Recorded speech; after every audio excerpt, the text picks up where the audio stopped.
Astaghfirullah. Assalamualaikum warahmatullahi wabarakatuh.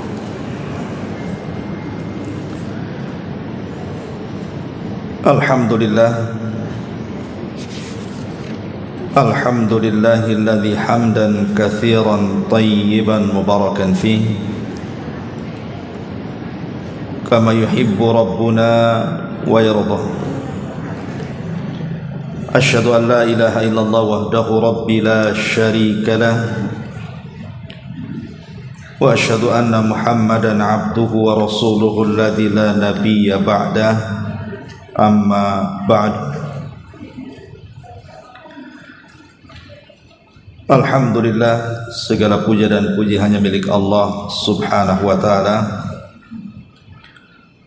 Salawat dan juga salam terhadiahkan kepada Rasul kita Nabi besar Muhammad sallallahu alaihi wa ala alihi wasallam. Ma'asyiral muslimat yang dimuliakan Allah subhanahu wa ta'ala, alhamdulillah, tak henti-hentinya kita memuja dan memuji Allah subhanahu wa ta'ala, karena di pagi hari ini kita bisa kembali duduk untuk bertalabul ilmi di Masjid Sukajadi ini. Dan tak lupa kita bersalawat kepada Rasul kita demi keberkahan majlis di pagi hari ini. Allahumma salli ala Muhammad wa ala alihi wa sahbihi wa man sara ala nahjihi ila yaumiddin. Kita lanjutkan kajian kita, masih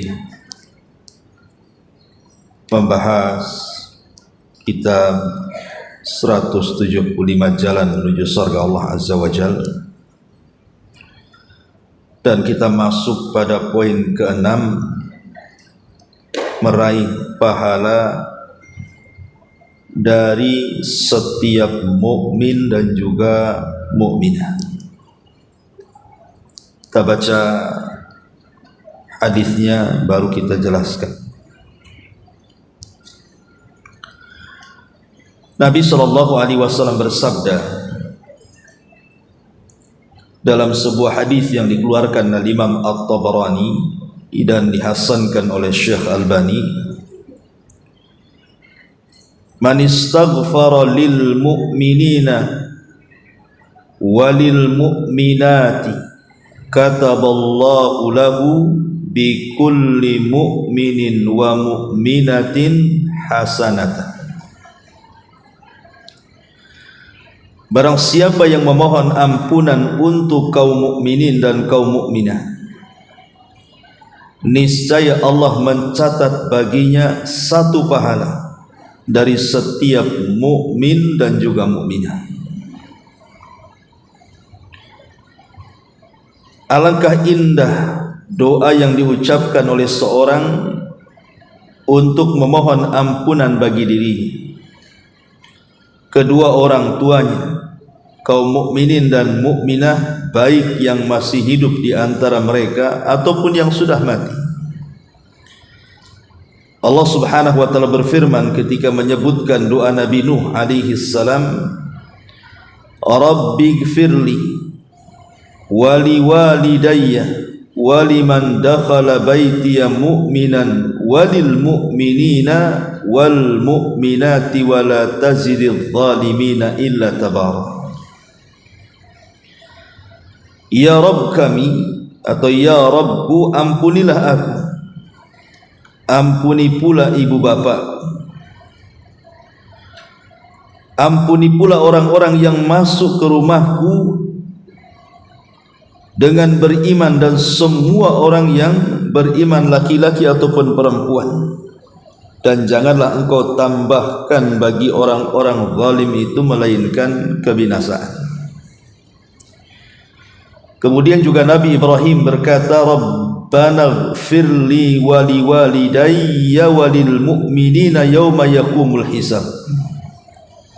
Ya Rabb kami, beri ampunlah aku dan kedua ibu bapa dan sekalian orang-orang yang beriman pada hari terjadinya hisab pada hari kiamat. Allah juga berfirman ketika memuji para hambanya yang mukmin, walladzina ja'u min ba'dihim yaquluna rabbana ighfir lana wa li ikhwanina alladzina sabaquna bil iman wa la taj'al fi qulubina ghillan lil ladzina amanu rabbana innaka raufur rahim. Dan orang-orang yang datang sesudah mereka, maksudnya muhajirin dan ansar, mereka berdoa, ya Rabb kami, beri ampunlah kepada kami, kemudian saudara-saudara kami yang telah beriman lebih dahulu daripada kami, dan janganlah engkau membiarkan kedengkian dalam hati kami terhadap orang-orang yang beriman.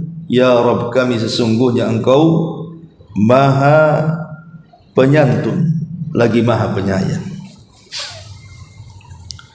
Baik, ma'asyiral muslimat yang dimuliakan Allah Subhanahu wa taala, poin ke-6 ini adalah perkara yang sangat-sangat agung dan besar. Bicara soal istighfar, meminta kepada Allah akan ampunan dosa-dosa, baik dosa yang kita lakukan ataupun dosa yang orang lakukan.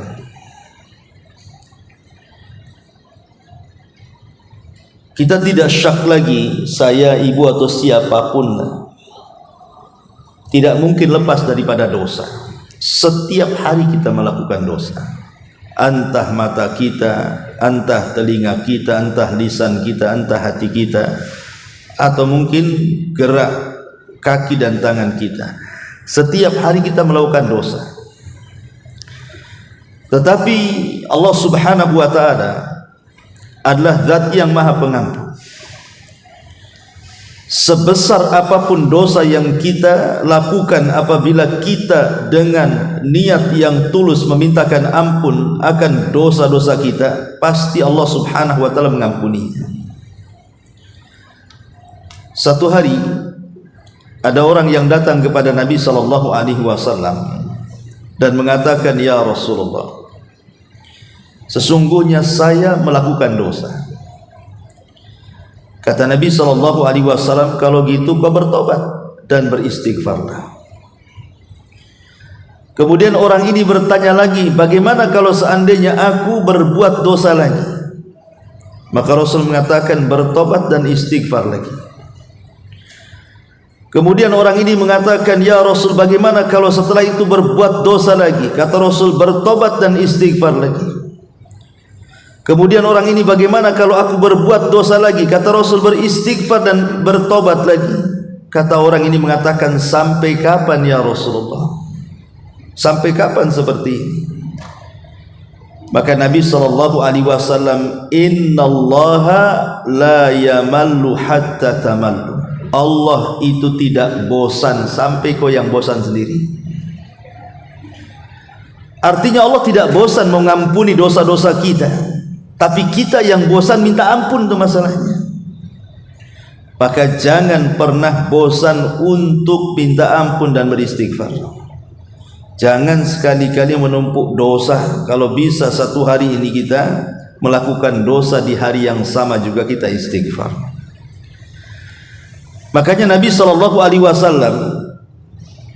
beliau sendiri setiap hari beristighfar itu paling sedikit 70 sampai 100 kali. Itu Nabi. Padahal Nabi itu maksum kan. Tidak mungkin Rasul melakukan dosa kayak kita begini, tidak. Tapi Rasul mencontohkan harusnya seorang hamba seperti itu, perbanyak istighfar. Karena kita tidak tahu, ada dosa-dosa yang kita ketahui, ada dosa-dosa yang kita tidak ketahui, itu masalahnya. Ada dosa yang kita lakukan secara sengaja, ada dosa yang kita lakukan tidak secara sengaja. Maka kalau kita terus beristighfar kepada Allah Azza wa Jalla dengan niat memang kita meminta ampun kepada Allah Azza wa Jalla, maka dosa-dosa kita itu akan dihabiskan. Ma'asyiral muslimat yang dimuliakan Allah Azza wa Jalla, kita bahas bab ini dulu baru kita bentangkan soal istighfar. Dalam bab ke-6 ini, Bu, ini anjuran yang dianjurkan Nabi SAW kepada kita supaya kita banyak-banyak mendoakan orang lain dengan istighfar, karena pahalanya tidak sedikit, Bu, banyak sekali pahalanya. Coba perhatikan hadis ini. Rasul mengatakan, man istaghfara lil mu'minina wal mu'minat, sesiapa yang memohonkan ampun bagi setiap mukmin laki-laki ataupun mukmin perempuan, kataballahu lahu bi kulli mu'minin wa mu'minatin hasanatan, maka Allah Subhanahu wa taala akan mencatat bagi dia untuk satu mukmin atau satu mukminah itu satu kebaikan. Bu, kalau seandainya kita katakan nih, Allahumma ighfir lil muslimina wal muslimat wal mu'minina wal mu'minat al ahya'i minhum wal amwat, ya Allah ampunilah muslim-muslim laki-laki atau perempuan, mukmin-mukmin laki-laki atau perempuan, yang hidup atau yang mati. Siapa yang bisa menjumlah jumlah muslim di dunia ini? Coba Ibu tahu berapa jumlahnya orang Indonesia saja yang Islam, yang mukmin? Enggak tahu kan? Siapa yang bisa menjumlah? Orang Batam saja yang muslim itu kita tidak tahu jumlahnya berapa, satu kota Batam. Kalau seandainya kita mengatakan, ya Allah ampuni orang-orang muslim, orang-orang yang beriman di kota Batam ini, kita tidak tahu jumlah orang yang beriman di kota Batam ini. Apalagi kalau seandainya kemudian kita umumkan kalimatnya, ya Allah ampunilah semua orang yang beriman dimanapun mereka berada. Ibu tahu berapa jumlahnya? Enggak tahu kan? Bisa saja mungkin bukan hanya jutaan, miliaran. Karena orang yang beriman, yang hidup dan yang mati itu tidak ada yang tahu jumlahnya kecuali Allah. Padahal kalau kita katakan, ya Allah ampuni satu orang yang beriman saja, itu sudah satu kebaikan. Lah kalau kita katakan kemudian, ya Allah ampuni orang-orang yang beriman dimanapun mereka berada, setiap satu mukmin satu kebaikan. Anggap saja nih, ibu memintakan ampun kepada 1 miliar jiwa orang yang beriman, berarti ibu dapat 1 miliar kebaikan. Luar biasa ini kan, Bu. Kita nggak sadar saja. Kalau kita berdoa kepada Allah Subhanahu wa taala, Allahumma ighfir lil mu'minina wal mu'minat, ya Allah ampuni mukmin laki-laki dan perempuan dimanapun mereka berada, berapa pahala yang ibu dapat itu coba. Karena kita tidak tahu jumlah orang yang beriman satu dunia ini berapa coba. Dan yang beriman ini bukan manusia saja, jin pun ada yang beriman masalahnya. Sudah jumlah manusia kita tidak tahu berapa jumlah orang yang beriman, jumlah jin juga kita tidak tahu berapa jin yang beriman, jumlah orang yang hidup berapa tahu kita tidak tahu berapa jumlahnya, belum yang mati lagi. Luar biasa, banyak sekali pahala kita itu, karena satu kepala satu kebaikan masalahnya. Makanya jangan bakhil kita ini mendoakan istighfar kepada orang lain. Di sini Nabi SAW mengatakan, barang siapa yang memohonkan ampun untuk satu mukmin atau satu mukminah, niscaya Allah akan berikan pahala setiap satu mukmin atau mukminah itu satu kebaikan. Seandainya satu kota Batam saja kita sudah mendapatkan banyak sekali itu kebaikan, karena satu orang dianggap satu kebaikan kan. Kalau ibu doakan 1000 orang yang beriman, berarti ibu dapat 1000 kebaikan. Kalau 1 miliar ya 1 miliar kebaikan. Sementara kita tidak tahu jumlah orang yang beriman satu dunia ini berapa jumlahnya. Kalau anggaplah kemudian 2-3 miliar begitu jumlahnya, Berarti kalau kita katakan Allahumma ighfir lil mu'minina wal mu'minat, ya Allah ampuni orang yang beriman dan laki-laki dan wanita dimanapun mereka berada, berarti sebanyak itu kita dapat pahala. Itu baru manusianya, belum dari kalangan jinnya. Itu bagi yang hidup, belum yang matinya. Jadi jangan bakhil mengucapkan Allahumma ighfir lil muslimina wal muslimat wal mu'minina wal mu'minat al ahya'i minhum wal amwat. Nah, itu kan lengkap tuh. Baca sajalah ibu habis sholat gitu kan, habis zikir sholat, nanti di ujung habis zikir itu ibu katakan saja Allahumma ighfir lil muslimina wal muslimat wal mu'minina wal mu'minat al ahya'i minhum wal amwat. Itu sudah mendapatkan segudang kebaikan itu. Karena setiap satu kepala satu kebaikan masalahnya. Jadi kenapa kemudian di sini pengarang membuat judul meraih pahala dari setiap mukmin dan mukminah? Karena begini bu logikanya ya.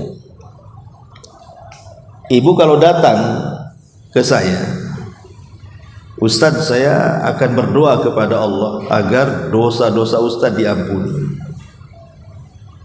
Mungkin kalau saya bisa berterima kasih, jazakallahu khairan, ya.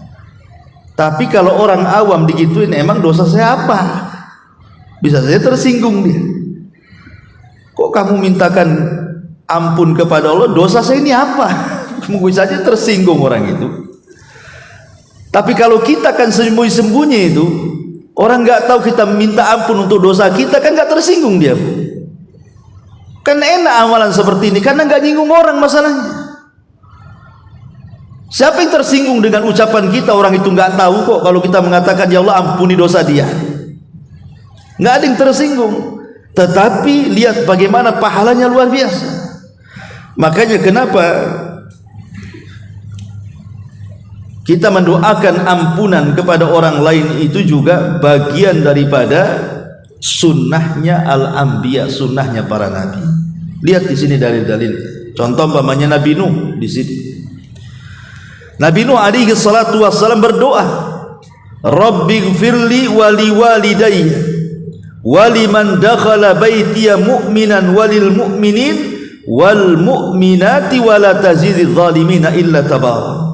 Ya Rabbku, kata Nabi Nuh, ampuni aku, ampuni ibu bapakku, ampuni siapapun yang masuk ke rumahku dari yang beriman, ampuni seluruh orang yang beriman laki-laki dan perempuan. Lihat Nabi Nuh mencontohkan agar kita ini berdoa dengan istighfar untuk semua orang yang beriman dari kalangan laki-laki dan perempuan. Kemudian juga Nabi Ibrahim dicontohkan di sini, Rabbana ighfirli wa liwalidayya walil mu'minina yauma yaqumul hisab. Ya Rabb kami, beri ampunlah aku dan kedua ibu bapakku dan sekalian orang yang beriman pada hari terjadinya hisab, pada hari kiamat. Ma'asyiral muslimat yang dimuliakan Allah Subhanahu wa taala, termasuk juga Nabi sallallahu alaihi wasallam diperintah, bahkan diperintah Allah kepada Rasul, sebagaimana tertuang dalam surah Muhammad, di mana Allah mengatakan fa'lam annahu la ilaha illallah wastaghfir li dzambi walil mu'minina wal mu'minat. Ketahuilah bahwa tidak ada sesembahan yang berhak disembah kecuali Allah, dan mintalah ampun untuk dosamu wahai Muhammad dan untuk dosa orang-orang yang beriman, baik dari kalangan laki-laki atau perempuan. Jadi Allah perintahkan Nabi untuk mendoakan orang lain dari umatnya dengan doa ampunan, karena tadi pahalanya besar sekali. Kalau kita katakan untuk warga Batam saja, kita katakan ya Allah ampuni semua orang yang beriman laki-laki dan perempuan yang ada di kota Batam. Kalau seandainya jumlahnya 1 juta atau 2 juta jiwa yang beriman, berarti sekali mengucapkan seperti itu ibu sudah dapat 1 juta atau 2 juta pahala dari 1-2 juta jiwa yang kita doakan. Itu satu kota Batam, gimana satu Kepri? gimana satu Indonesia, gimana satu dunia, gimana manusia dan jinnya, gimana yang hidup dan yang matinya. Oh, banyak kali pahala kita itu. Ma'asyiral muslimat yang dimuliakan Allah Subhanahu wa taala. Lalu apa faedahnya? Apa faedahnya kalau kita ini mendoakan dengan doa istighfar kepada orang lain, itu apa hikmahnya itu? Yang pertama, hikmahnya sebutkan para ulama adalah hadza ikram minallahi ta'ala di hadhil ummah. Ini bentuk kemuliaan dari Allah yang Allah berikan kepada umat ini. Jadi ini kemuliaan dari Allah untuk umat ini dengan memudahkan bagi umat ini mendulang pahala sebanyak-banyaknya dengan amalan seringan-ringannya. Amalannya kan ringan, Bu, tapi pahalanya besar, ya kan? Pahalanya banyak. Hanya ngomong, ya Allah, ibu nggak bisa bahasa Arab, tidak apa-apa, tinggal ngomong saja, ya Allah, ampunilah dosa-dosa orang-orang yang beriman, baik laki-laki atau perempuan, baik yang hidup atau yang mati, baik manusia atau jin. Jelasin makin jelas lagi kan, dimanapun mereka berada, di alam dunia atau alam gaib, Ibu ya. Gak masalah kalau memang tidak bisa bahasa Indonesia, bahasa Arab, pakai bahasa Indonesia. Nah, ini kemuliaan namanya. Allah Subhanahu wa taala berikan kemuliaan kepada kita dengan mendulang pahala sebanyak-banyaknya dengan amalan seringan-ringannya. Cukup ngomong begitu saja.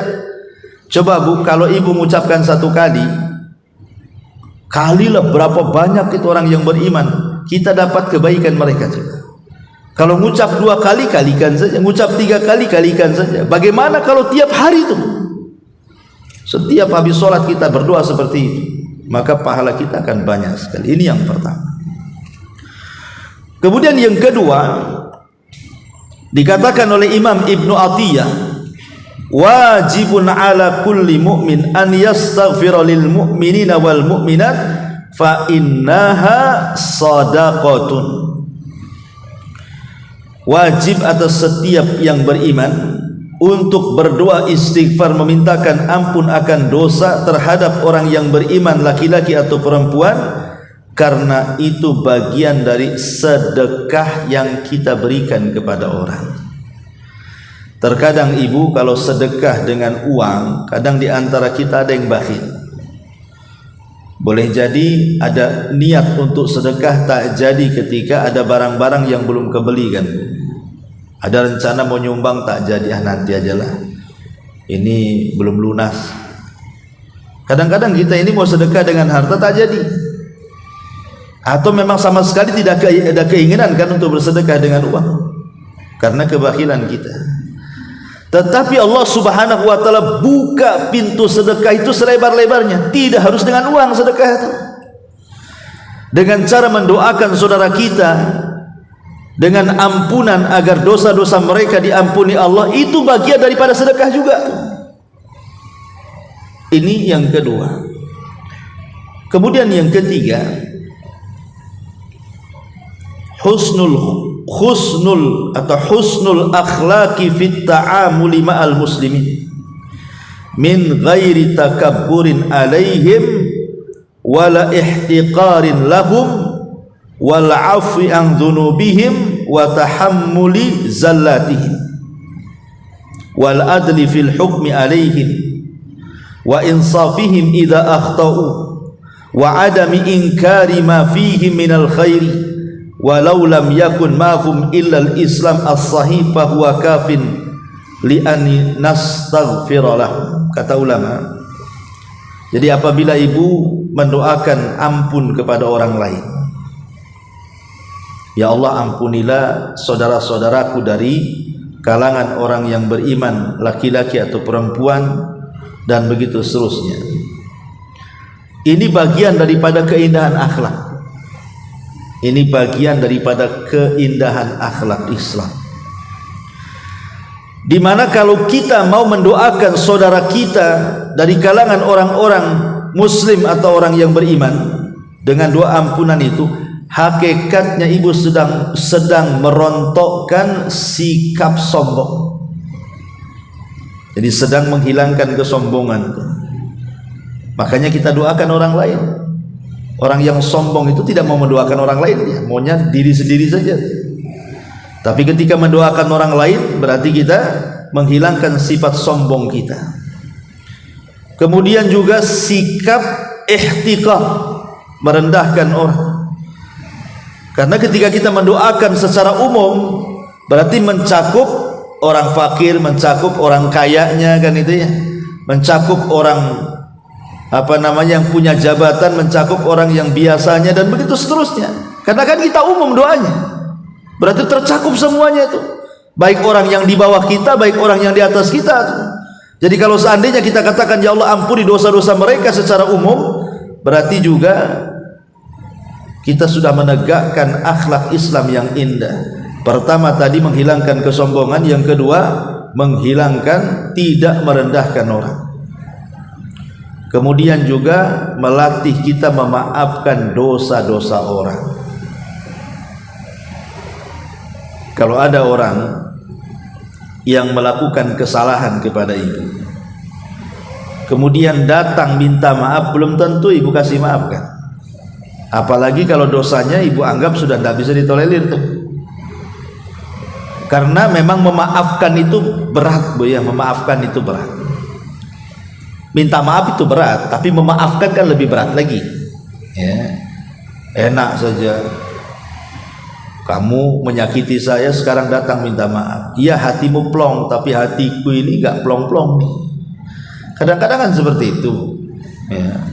Ada orang minta maaf kan supaya plong hatinya. Kita yang memaafkan ini kadang-kadang ya di lisan saja, ya saya maafkan, tapi hatinya itu belum tentu. Lah ketika kemudian kita katakan ya Allah ampunilah dosa orang itu, berarti kan kita melatih diri untuk memaafkan. Itu faedahnya. Ya. Kemudian juga berusaha adil kepada mereka.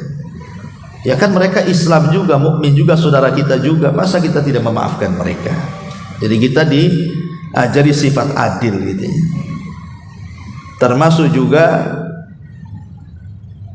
tidak mengingkari ma fihi minal khairi, apa yang terdapat dari kebaikan dari mereka.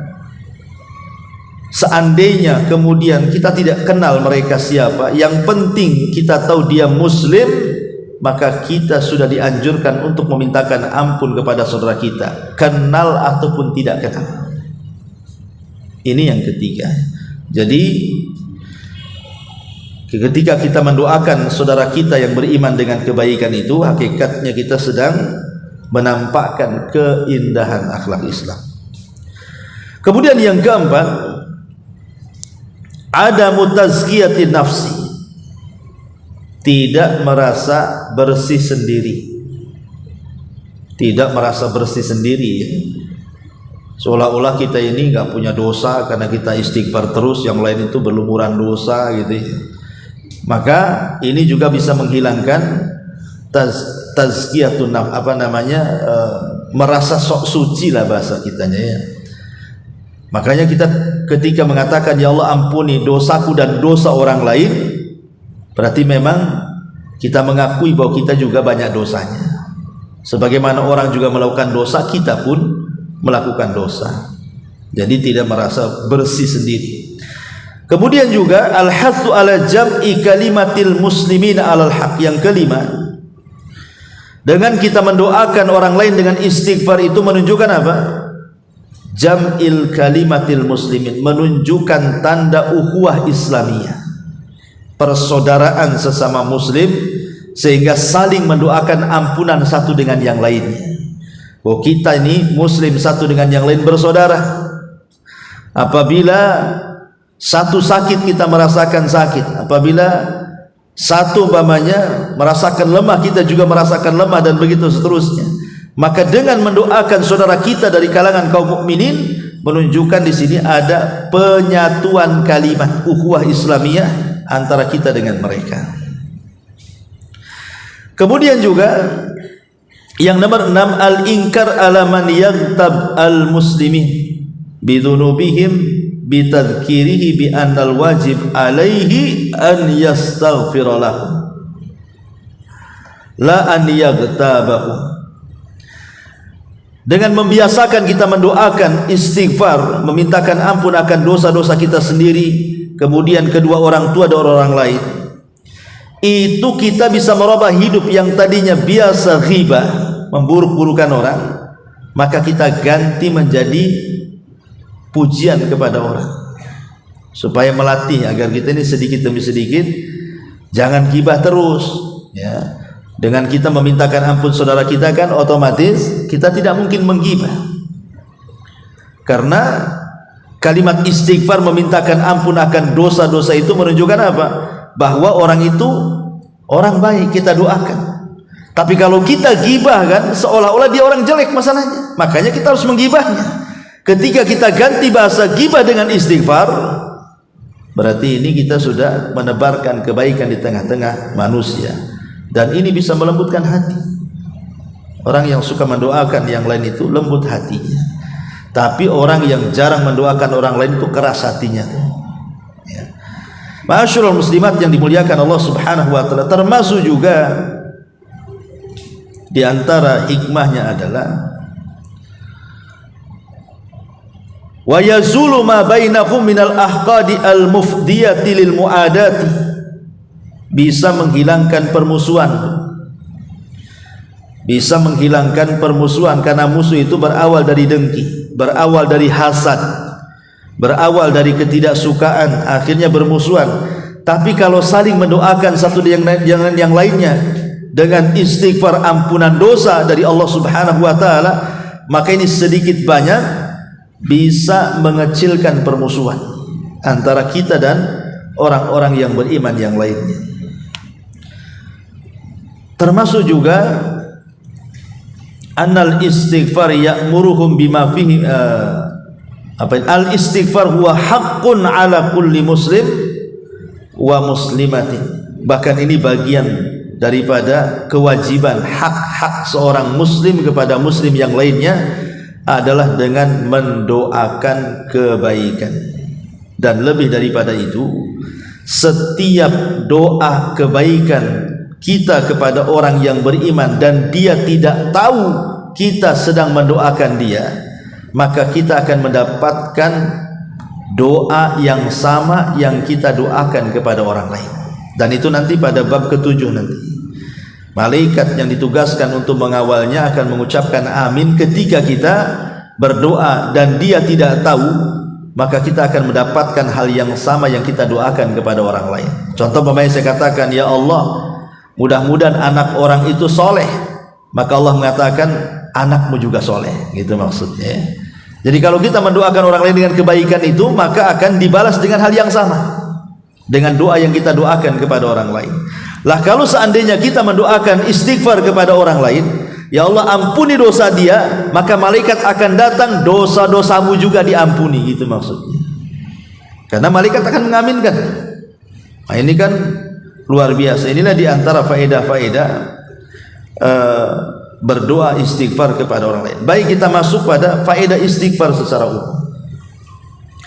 Ma'asyiral muslimat yang dimuliakan Allah Subhanahu wa taala, adapun faedah istighfar secara umum banyak sekali. Ini kan secara khusus ya, kita mendoakan istighfar kepada orang lain. Adapun secara umum, kalau ibu umpamanya setiap hari membaca astagfirullah, astagfirullah, astagfirullah gitu ya, baik ketika dari rumah ke pengajian, kemudian nanti pulang dari pengajian ke rumah, atau ke pasar, atau di dapur, atau yang sedang menyusui, atau yang sedang di mana saja, ibu selalu mengatakan astagfirullah, astagfirullahaladzim. Itu apa sih faedahnya? Istighfar itu, kalimat istighfar itu bisa mempengaruhi alam semesta. Jadi kalimat istighfar itu bisa mempengaruhi alam semesta. Makanya Nuh alaihi salatu wassalam digambarkan di dalam Al-Quranul Karim ketika mengatakan kepada kaumnya, faqul tustaghfiru rabbakum innahu kana ghaffara yursilis samaa alaikum midrara wa yumdidkum bi amwalin wa banin wa yaj'al lakum jannatin wa yaj'al lakum anhar. Nuh mengatakan kepada kaum istighfar, kata Nuh alaihi salam, karena Rabb kalian itu zat yang maha pengampun. Kalau kalian memperbanyak istighfar, kata Nabi Nuh alaihi salatu wassalam, Allah akan curahkan hujan dari langit. Bayangkan, dengan istighfar alam bisa berubah. Datang hujan, yang dengan hujan ini akhirnya sungai-sungai teraliri, kemudian hutan-hutan menjadi subur, dan begitu seterusnya. Jadi istighfar, kalau kita mengatakan astagfirullah, alam ini bisa berubah. Dan ini keajaiban istighfar. Kemudian juga di antara faedah istighfarnya adalah, istighfar ini kalau kita lazimkan terus-terusan, Bu, tidak berhenti, mungkin ibu sampai ratusan bahkan ribuan kali dalam sehari, dan dijadikan wirid setiap hari astagfirullah, astagfirullah itu, lihat khasiatnya, kata Rasul, man lazimal istighfar, barang siapa yang melazimkan istighfar, lisannya tidak pernah berhenti astagfirullah, astagfirullah, begitu ya. Apa yang terjadi, kata Rasulullah, ja'alallahu min kulli hammin faraja wa min kulli dzikin makhraja wa razaqahullahu min haitsu la yahtasib. Kata Nabi SAW, siapa yang melazimkan istighfar, maka setiap kebingungan ibu akan menjadi sebuah kebahagiaan, setiap kesempitan dada akan menjadi sebuah kelapangan, dan ibu akan diberikan rizki dari arah yang tidak disangka-sangka, kata Nabi. Bahkan ada seorang syekh bercerita, Bu. Jadi seorang syekh ini bercerita begini, dia punya murid ini cerdas, kata dia, Masya Allah. Karena syekh ini kan punya markas tahfidz Quran. Jadi ada muridnya itu cerdas sekali, kalau ngapal cepat, rajin, soleh gitu, tidak pernah meninggalkan qiyamul lail, setiap hari dia baca minimalnya 5 juz, karena memang berada di tahfidz Quran gitu. Jadi selepas selesai lah, kebetulan memang hidupnya fakir, tidak punya apa-apa, jadi selesai mondok lah bahasa kitanya. Kemudian hampir 4-5 tahun tidak pernah ketemu, dan Syekh tahu dia orang fakir, orang miskin ya, tidak punya apa-apa, di pondok pun tidak bayar gitu ya, karena kefakirannya tidak sanggup membayar. Tapi karena kecerdasannya oleh Syekh itu, dibiarkan dia belajar itu sampai selesai. Jadi setelah 4-5 tahun tidak pernah ketemu tuh, sekali ketemu, rupanya murid ini sudah kaya. Dia pakai mobil yang sangat bagus sekali lah, datang silaturahmi kepada syekhnya itu. Kemudian syekhnya kaget gitu ya, karena dia tahu kehidupan orang tuanya seperti apa, keluarganya seperti apa. Kok sekarang Masya Allah gitu, hanya keluar dari pesantren kemudian menghilang 4-5 tahun kok sudah menjadi orang kaya gitu. Jadi syekh ini senang, kemudian diajak ngobrol-ngobrol. Jadi syekh ini ingin tahu rahasianya, kenapa kamu bisa kaya, kerja apa kamu? Maka dia mengatakan, demi Allah Syekh, Allah mudahkan kehidupan saya, Allah lapangkan rezeki saya. Kenapa? Kata Syekh, apa masalahnya, apa amalanmu? Maka dia mengatakan, aku setiap hari istighfar itu paling tidak aku harus istighfar 10.000 kali gitu. 10.000 kali setiap hari, dan aku terus lakukan sampai hari ini kan. Sudah berapa tahun itu, berarti sudah 4 tahun atau 5 tahun, satu hari 10.000 kali, Bu. Ya, apa gak sariawan tuh? Terus astagfirullah, astagfirullah, astagfirullah, astagfirullah kan. Belum lagi Quran dia, karena dia kan memang hafal Quran gitu ya. Dia setiap hari 3 juz sampai 5 juz. Itulah amalan dia.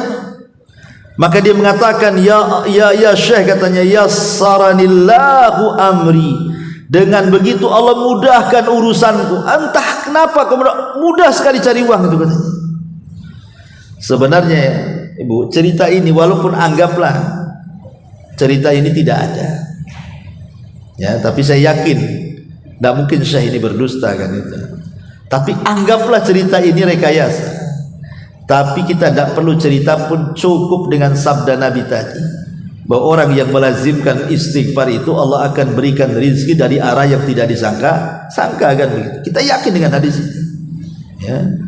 Man lazimal istighfar, siapa yang melazimkan istighfar, maka dalam setiap kegundahan pasti ada kelapangan, dalam setiap kesempitan pasti ada jalan keluar, dan Allah pasti akan berikan rizki dari arah yang tidak disangka-sangka. Nah, coba saja istighfar terus, istighfar ya kan? Karena saya juga pernah mencoba. Namanya setiap orang itu pasti mengalami kesulitan. Saya, ibu pasti satu hari itu akan mengalami kesulitan yang tidak bisa keluar dari situ. Kayaknya dunia ini kiamat. Aduh, pusing kali. Gimana cara keluarnya? Pasti, saya yakin setiap ibu pasti suatu ketika, atau mungkin sudah mengalami, atau bagi yang belum mengalami, pasti akan ada masanya ibu ada masalah. Yang masalah itu seolah-olah nggak bisa keluar dari situ. Stres sekali ini. Mau ini susah, mau itu susah, kayaknya mau tidur susah, mau makan pun tidak selera, dan begitu seterusnya. Maka cobalah ketika itu menimpa ibu, perbanyak istighfar. Dari pagi, siang, sore, malam, insya Allah itu dalam waktu yang singkat pasti Allah akan carikan jalan keluarnya. Pasti ada saja diurai masalah itu.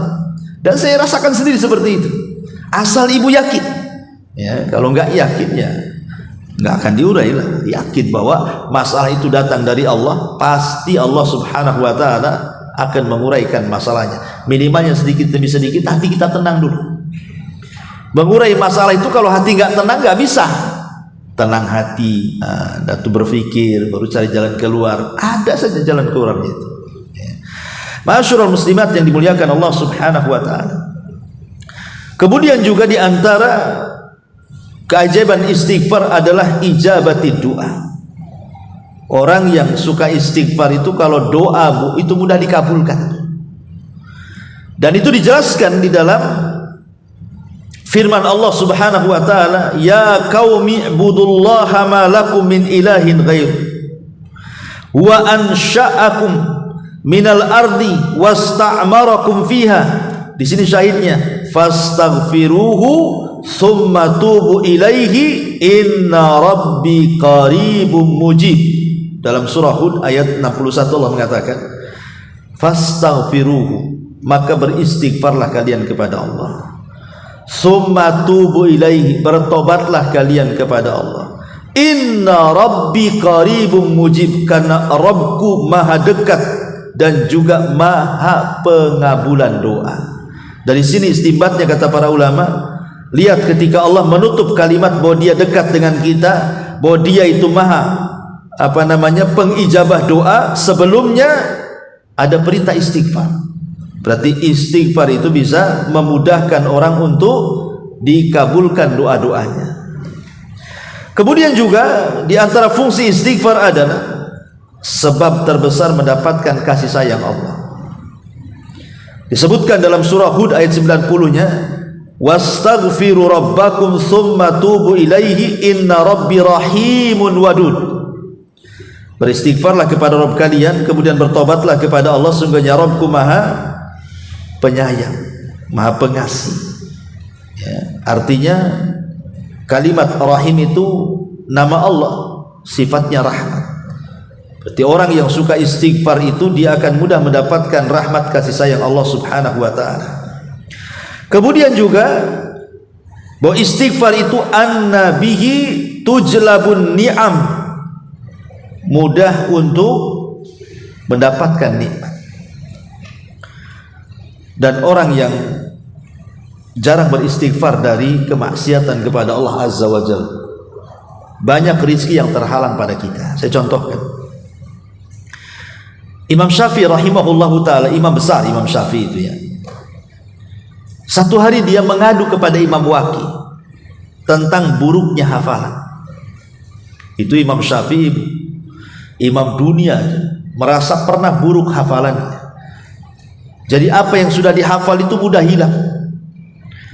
Jadi dia mengadu kepada gurunya itu Imam Waqi itu, dan mengatakan, Syakautu ila waqi'in su'a hifdin. Aku mengadu kepada Imam Waqi soal buruknya hafalan. Fa arsyadani bi antarkil ma'asi. Maka Imam Waqi pun kemudian memberikan wejangan kepadaku agar aku banyak-banyak meninggalkan maksiat. Kemudian kata Imam Syafi'i, kenapa demikian? Li'annal ilma nurun wa nurullahi la yuhdalil asi. Karena ilmu itu cahaya, dan cahaya Allah itu tidak mungkin diberikan kepada ahli maksiat. Ketika kita jarang istighfar, maka kita akan masuk kepada kebalikan istighfar. Pasti banyak maksiat. Ketika banyak maksiat, banyak terhalang rizki dan nikmat yang harusnya diberikan Allah kepada kita.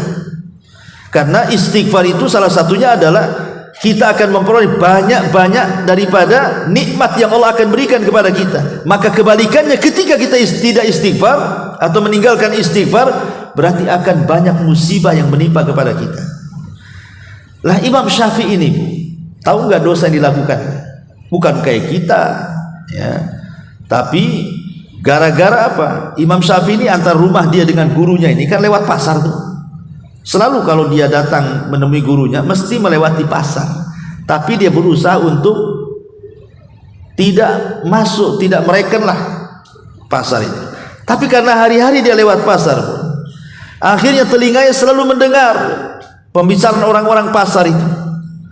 Ya namanya orang pasar kan macam-macam, ada yang sumpah palsu, ada yang marah-marah, ada yang sewot, macam-macam lah orang pasar itu kan. Rupanya itulah maksiatnya Imam Syafi'i, mendengar orang yang sedang maksiat. Malah dia tidak maksiat, cuma telinganya mendengar sambil lewat itu. Akhirnya dia coba diganti rutenya, yang biasa lewat depan pasar, sekarang dia lewat belakang pasar. Karena lewat belakang pasar gak ada orang, Bu, hafalannya meningkat. Bayangkan, hanya itu loh pengaruh. Dia tidak maksiat kan, hanya mendengar saja tuh, ya, itu sudah mengurangi hafalan. Makanya Bu, kalau ibu mamanya ngapal Quran, ya nggak mungkin lah, ya mungkin juga lah, nggak mustahil Bu Quran itu dihafal. Tapi biasanya karena kesibukan ibu, kayaknya kalau untuk menghafal Quran 30 juz itu mustahil ya Bu ya. Kalau juz 30 saja nggak pernah nambah gitu ya, mau 30 juz. Tapi sebenarnya tidak ada, bagi saya sih tidak mustahil. Saya itu waktu di Yaman Bu, jadi ada orang tua usianya hampir 80 tahun dan dia penjaga gerbang markas, ya. Dia baca Quran tidak bisa, maksudnya kalau kita kasih sodorkan mushaf suruh baca tuh tidak bisa dia. Tapi dia melihat orang-orang Indonesia yang semangat menghafal Quran, atau orang-orang Malaysia yang belajar di situ, pokoknya banyak orang luar negeri yang belajar di situ. Tiba-tiba dia semangat ingin menghafal Quran, tapi tak bisa baca Quran. Tapi tidak mustahil bagi Allah. Dia beli tip Bu, zaman dulu itu kan belum ada handphone, pakai tip kecil, masih pakai kaset itu. Ya dia beli kaset 30 juz, kemudian beli tip kecil gitu ya. Sony, kalau itu mereknya Sony kan, Sony itu dulu itu mereknya. Jadi pamannya diambil surah Al-Fatihah itu, dia setel kan. Pamannya Syekh ini membaca Alhamdulillahirabbil alamin, dimatikan. Kemudian dia coba mengingat dan mengulang Alhamdulillahirabbil alamin, diulang-ulang sampai 100, sampai 200, sampai 300 kali Bu, sampai hafal. Baru kemudian pindah ke ayat 1, ke ayat 2, ke ayat 3. Masya Allah, tanpa sadar bertahun-tahun akhirnya kaki ini dapat hafal Quran hanya dengan metode seperti itu. Hafal Quran dia, padahal baca Quran ini tidak bisa, hanya model mendengar. Jadi setiap satu ayat ditangkapnya, diulang-ulang, hafal. Pindah lagi ayat kedua, lama-lama Qurannya hafal. Kan gak ada yang mustahil bagi Allah, karena Quran itu kan walaqad yassarnal Qur'ana lidzikr, walaqad yassarnal Qur'ana lidzikri. Bahwa Quran itu Allah mudahkan. Artinya bahwa syaratnya satu saja, jangan banyak maksiat. Tapi kalau banyak maksiat ya susah lah ngapal Quran itu. Dan maksiat yang paling besar ya handphone itu Bu. Ibu ngapal Quran wadduha, datang handphone, mana yang mau dihafal nih? Ya. Jadi nggak bisa. Makanya kalau ingin hafal Quran memang jauhkan handphone jauh-jauh tuh. Kayak anak pesantren kan tidak ada boleh pegang handphone Bu ya. Baru itu bisa hafal Quran. Kalau enggak, jangan bicara nambah hafalan, yang ada mindahin hafalan. Wadua sudah hafal nih Bu, nanti Ibu mau tambah alam nasroh hafal, waduhanya yang hilang. Itu namanya mindah hafalan, geser hafalan tuh ya. Ya karena begitu ya. Mungkin boleh jadi karena banyaknya maksiat sehingga kita susah untuk menghafal. Intinya bahwa istighfar ini bisa mendatangkan nikmat yang banyak. Ma'asyiral muslimat yang dimuliakan Allah Azza wa Jalla. Kemudian juga istighfar ini salah satunya adalah ketika kita banyak memperbanyak astagfirullah itu hakikatnya kita sedang menyakiti setan. Setan itu tidak suka dengan orang yang sedang beristighfar.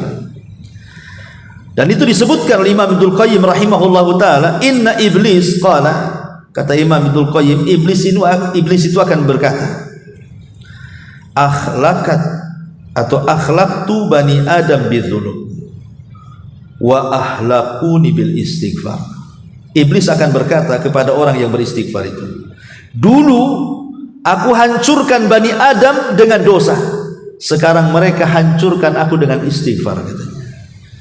Kata iblis, dulu ku hancurkan anak Adam dengan dosa, sekarang Bani Adam menghancurkan aku dengan istighfar. Makanya kalau kita menyebutkan astagfirullah, ini sangat menyakitkan bagi setan, sangat menyakitkan bagi iblis ya, artinya kita menang dari musuh kita kan, karena setan itu musuh kita yang nyata. Kalau kita ingin mengalahkan musuh kita, ya perbanyak istighfar, karena itu sangat menyakitkan bagi mereka. Kemudian juga diantaranya adalah yang paling besar istighfar itu adalah sababun linsirahi sadri, sebab terbesar dada seseorang itu akan menjadi lapang, akan tenang. Dan kehidupan di dunia ini, kata Imam Ibnul Qayyim rahimahullahu taala, kalau kita ingin masuk ke surga dunia sebelum surga akhirat, maka perbanyak istighfar. Ketika ditanya Imam Ibnul Qayyim, apa yang dimaksud surga dunia wahai Imam? Dia mengatakan apa? Itmi'nanul qalbi, ketenangan hati. Hati kalau tenang, semua jadi surga. Ibu walaupun tidak punya uang, tapi hati tenang, ya insya Allah lah, nggak kepikiran. Tapi biasanya kalau nggak ada uang itu bisa nggak tenang tuh. Gitu. Tapi kalau tenang lah umpamanya kan, tenang nggak apa-apa lah, nggak ada duit, yang penting tenang saja. Itu biasanya nggak kepikiran, ya karena orang stres itu karena tiga hal kan, sering saya ulang-ulang kan. Pertama karena perkara yang sudah lampau, kita pikir sedih. Ya. Yang kedua perkara yang belum datang, dipikir-pikir stres. Nah sekarang yang sedang kita lalui, perkara yang sedang kita lalui, kita tidak bisa keluar dari masalah, akhirnya bingung. Ya. Itulah yang membuat hati tidak tenang, itu sedih, stres, bingung, sedih terhadap yang sudah lalu, dipikir-pikir sedih, nangis kan itu. Mungkin ibu dulu mungkin ada masalah di masa lampau, atau ditinggal orang yang dicintai, atau pernah sukses kemudian gulung tikar, atau apalah masalah, atau cari barang gak ketemu ya. Nah, boleh jadi kan memikirkan sesuatu yang lampau-lampau itu kan menjadikan kita sedih, atau memikirkan sesuatu yang belum terjadi. Gimana besok, gimana bulan depan, gimana minggu depan, gimana tahun depan, gimana nanti kalau sudah tua, kalau sakit siapa yang ngerawat saya. Belum terjadi kok stres duluan kita ini ya. Atau yang sekarang ini ada masalah, nggak tahu caranya gimana nih keluar dari masalah ini. Nah gitu ya. Itulah tiga perkara orang ini jadi stres, jadi sedih, jadi gundah gulana. Makanya istighfar inilah yang bisa menghilangkan itu semua, karena istighfar ini kata para ulama sababun kabir linsirahi sadri, sebab yang paling besar hati seseorang itu akan menjadi lapang. Wallahu a'lam bishawab. Saya kira ini dulu Bu sebelum saya tutup. Silakan kalau ada yang mau bertanya. Kita buka tanya jawab.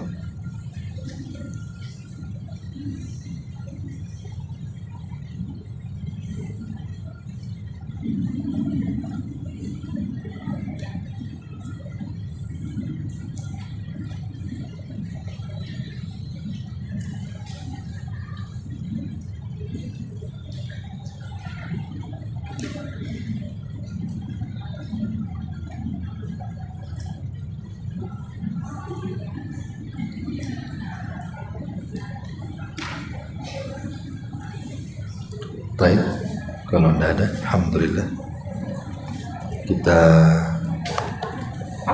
tutup dengan